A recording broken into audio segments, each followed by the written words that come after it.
Communication in high and low context cultures.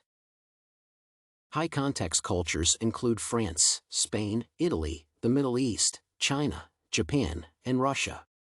For representatives of high context cultures, a lot of information is transmitted by non-language context, hierarchy, status, a person's appearance, manners of behavior, and living conditions.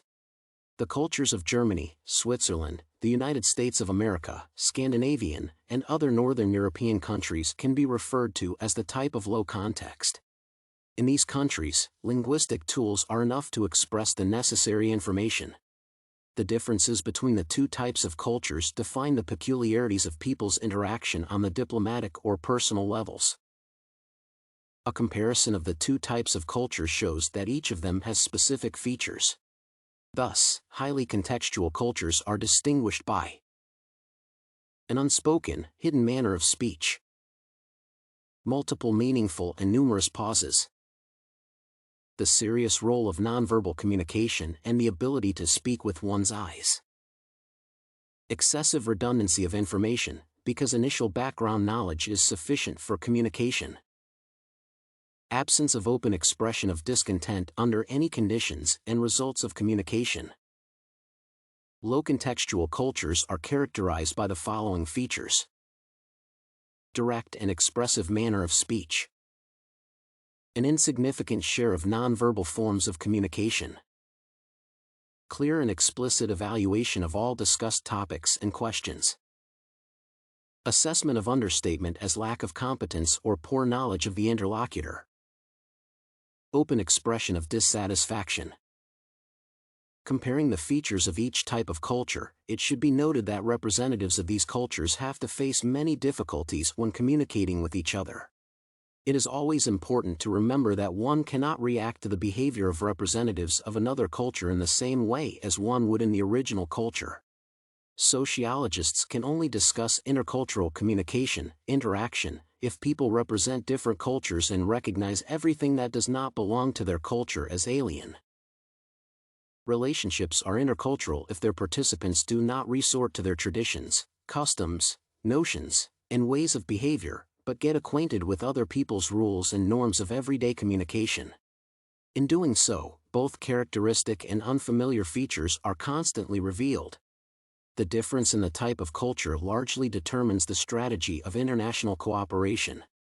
In the political framework, it is important to consider the attitude of cultural representatives towards such basic concepts as honor, dignity, and collective or personal responsibility. All of these determine the characteristics of a state's social structure and its tactics in the international arena. The example of the United States and China as representatives of different types of cultures is illustrative in this context. The Chinese, as bearers of a high-context culture, view the individual as inseparable from the collective. A person's actions, honor, and dignity are determined by the opinion of the reference group, which is society as a whole, with its established patterns and customs.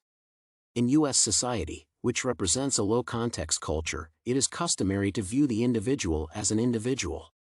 Their dignity and honor are determined based on their actions, without regard to the collective. This difference can also be seen in the fact that countries with high contextual culture are dominated by political regimes with totalitarian features, while countries with low contextual culture build a society on a more liberal basis. At the level of international negotiations, the narrative of high-context countries is accompanied by indirect statements containing subtexts or having metaphorical meaning. The strategy of position statements in countries such as the United States is based on straightforwardness and literalness. There is also considerable variation at the legislative level.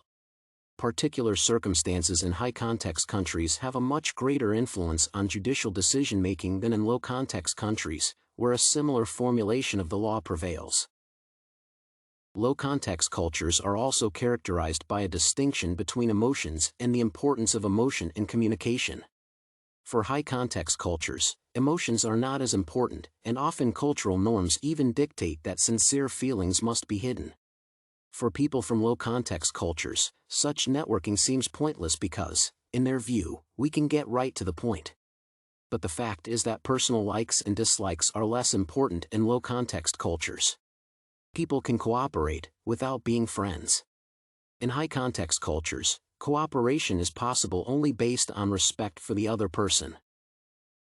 Because of the differences in how people in high and low-context cultures perceive each other's behavior and speech, a variety of difficulties can arise during intercultural communication. For example, in intercultural interactions, representatives of high-contextual cultures consider the behavior of low-contextual to be aggressive, largely naive, with signs of impatience and arrogance. In turn, among representatives of low-contextual cultures, the behavior of high-contextual may be seen as extremely difficult to understand. Their actions seem devoid of confidence and sincerity. However, both high-contextual and low-contextual messages can occur within the same culture. People differ from one another in the mantra of behavior, the set of typical habits of the communicative process.